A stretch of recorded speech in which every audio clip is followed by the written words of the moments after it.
नमस्कार साथियों, आप देख रहे हैं पहाड़ की हुकार। मैं आपका साथी कमल बोरा। साथियों, आज मैं मौजूद हूँ विकासखंड कोटाबाग के बासी क्षेत्र में। साथियों, जो मार्ग है वह विकासखंड कोटाबाग के कई ग्रामीण पर्वतीय क्षेत्रों को शहरों से जोड़ने का कार्य करता है और मुख्य मार्ग है जो काफी क्षतिग्रस्त है और काफी समय से यह सड़क का पुनः डामरीकरण नहीं हुआ पाया है और जो यहाँ के स्थानीय ग्रामीण है काफी परेशान है इस सड़क को लेकर। और मैं आज आपको ग्राउंड रिपोर्ट दिखाता हूँ, जहाँ धामी सरकार बार बार कहती है कि हमने जो मुख्य मार्ग हैं गड्ढा मुक्त कर दिया है, लेकिन अभी तक यह सड़क गड्ढा मुक्त नहीं, गड्ढा युक्त हो चुकी है। तो मैं आज पर्वतीय क्षेत्र के भ्रमण में आया हुआ था। मैंने सोचा कि आज जो पर्वतीय क्षेत्र है विकासखंड कोटाबाग के, उनकी जायजा लिया जाए, आखिर वहाँ की जो सड़कों की स्थिति वो कैसी है। तो आज मैं छड़ा बासी सोड़ होते हुए अभी मैं मुख्य मार्ग में पहुंचा और यहाँ की मैं रिपोर्टिंग आपको दिखा रहा हूँ। जो सड़क है काफ़ी क्षतिग्रस्त है और जो यहाँ के स्थानीय जो गाड़ियाँ हैं और जो उत्पाद हैं उनको पहुँचाने में शहरों तो काफ़ी परेशानियों का सामना करना पड़ता है। सुंदर सा गांव है बासी और सड़कों की हालत बहुत ही क्षतिग्रस्त है। सड़कों की यह स्थिति है, भूस्खलन के कारण उस बीच से सड़क क्षतिग्रस्त भी हो चुकी है और काफ़ी गिरने वाली सड़क है और इन सड़कों को भी मरम्मत की ज़रूरत है। और ये बासी क्षेत्र में अभी मैं हूँ और ये देखिए आप, यह कोटाबाग, सौड़, बासी और अन्य कई ग्रामीण क्षेत्र को जोड़ने वाला मुख्य मार्ग है विकासखंड कोटाबाग का। और इस सड़क की हालत काफ़ी क्षतिग्रस्त है और काफ़ी समय से इसमें डामरीकरण नहीं हुआ है और दुर्घटना का कई कारण यह सड़क हो सकती है। और मैं आपको दिखाता हूँ ग्राउंड रिपोर्ट। और देखिए सड़क का हाल क्या है। यह मुख्य सड़क है जो यहाँ से पंगोट, नैनीताल की ओर यह सड़क प्रस्थान करती है और यह सड़क की स्थिति और काफ़ी गांव को यह सड़क जोड़ने का कार्य करती है।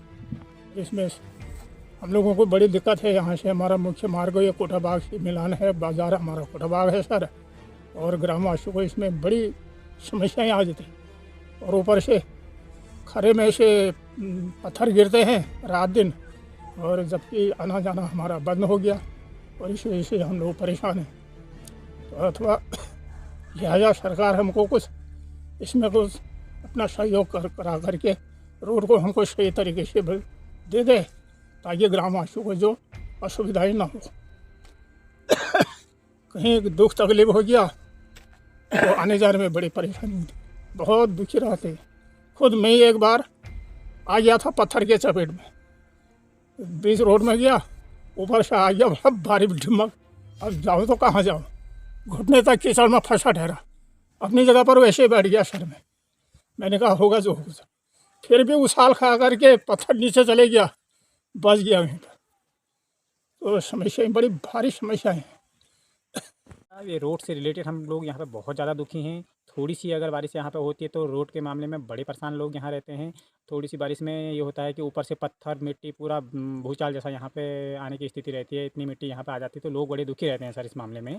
और यही हम आपसे बड़े अनुरोध के साथ, विनम्रता से हम लोग आपसे कहना चाह रहे हैं कि इस मामले में थोड़ी आगे की कोई कार्रवाई ऐसी हो जो कि ग्रामीणों को दुखी ना होना पड़े। ये देवीपुरा सौड़ जो नैनीताल विधानसभा का कोटाबाग का पूरा पर्वतीय अंचल को जोड़ता है, जिसमें लगभग 19 ग्राम पंचायतें आती हैं। बार बार यहाँ के स्थानीय निवासी जनप्रतिनिधि संबंधित माननीय विधायक जी से, सांसद महोदय से लगातार निवेदन कर चुके हैं और विभाग को भी बार बार पत्राचार द्वारा सूचित किया गया है। लोगों ने अपनी समाचार पत्रों के माध्यम से भी अपनी बातें रखी हैं, लेकिन आज स्थिति ये है कि पूरे पहाड़ को जोड़ने वाला सौड़ देवीपुरा मोटर मार्ग जगह जगह पर क्षतिग्रस्त है। आज बाघिनी पुल के पास विगत वर्षों में 5 युवा नौजवानों की मृत्यु इसी मोटर दुर्घटना में हो गई थी। आज भी वहां पर रोड की स्थिति बद से बदतर है।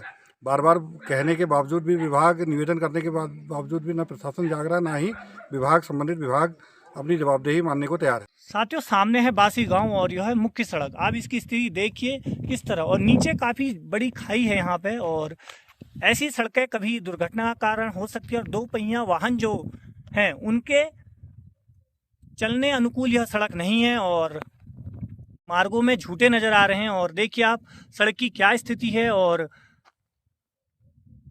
कई ग्रामीण क्षेत्र हैं इस मुख्य सड़क से जुड़े हुए, और यह सड़क विकासखंड कोटाबाग के मुख्यालय की ओर जाता है। और वास्तव में सोचने की आवश्यकता है कि जो पर्वतीय क्षेत्र की सड़कें हैं उनका निर्माण समय से किया जाए, क्योंकि विषम परिस्थितियों में जो यहाँ के ग्रामीण हैं वह अपनी आजीविका चलाते हैं, अपनी खेती किसानी करते हैं, और जो उनके उत्पाद होते हैं वो मंडी इत्यादि को पहुँचने के लिए, और अगर सही सड़क उनको मिलेगी तो उनके जो उत्पाद हैं, जो फल सब्जियां हैं, वो सही समय पर जो बाजारों तक पहुंच पाएंगी। तो दो पहिया वाहनों को काफ़ी परेशानी होती है जाने के लिए। और तो साथियों, मैंने सरकार की यह स्थिति आपको दिखाई जहां सरकार दावे कर रही थी कि हमारे जो पर्वतीय क्षेत्र हैं, जो ग्रामीण क्षेत्र हैं, सारे जो मुख्य मार्ग हैं उनको गड्ढा मुक्त कर दिया गया है। लेकिन मैंने यह आपको ग्राउंड रिपोर्ट दिखाई, जो सड़क है क्षतिग्रस्त है, और विकासखंड कोटाबाग